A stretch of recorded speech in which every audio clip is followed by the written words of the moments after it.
পহেলা জুলাই থেকে নতুন ভ্যাট আইন কার্যকরের কথা থাকলেও প্রস্তুতির অভাবে তা পিছিয়ে গেছে 1 বছর। তাই 2017 জুন পর্যন্ত প্যাকেজ ভ্যাট দিতে পারবেন ব্যবসায়ীরা। তবে বাজেটে এর আকার বাড়ানো হয়েছে প্রায় দ্বিগুণ।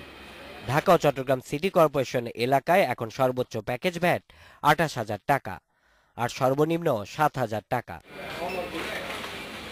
এফবিসিসিআই বলছে দেশের বেশিরভাগ ব্যবসার আকার ক্ষুদ্র ও মাঝারি, তাদের জন্য বাজেটে রাখা হার অনেক বেশি। আমরা বলছি যে 100% বাড়িয়েছেন, এটা 20% বাড়া, এবং যারা নতুন তারা নর্মালি থাক। এটা তো আমরা তো from the business point of view আমরা বলবো। এখন মাননীয় মন্ত্রী মহোদয় এবং তার টিম এটা কতটুকু অ্যাকসেপ্ট করবেন এটা ওনাদের উপরে। তবে জাতীয় রাজস্ব বোর্ডের হিসাব বলছে অন্য কথা। দেশে সক্ষম প্রতিষ্ঠানের মাত্র 11% নিয়মিত হারে ভ্যাট দেয়, বাকিরা আইনের মারপ্যাচে বা কর্মকর্তাদের সাথে যোগসাজশে ফাঁকি দেয়।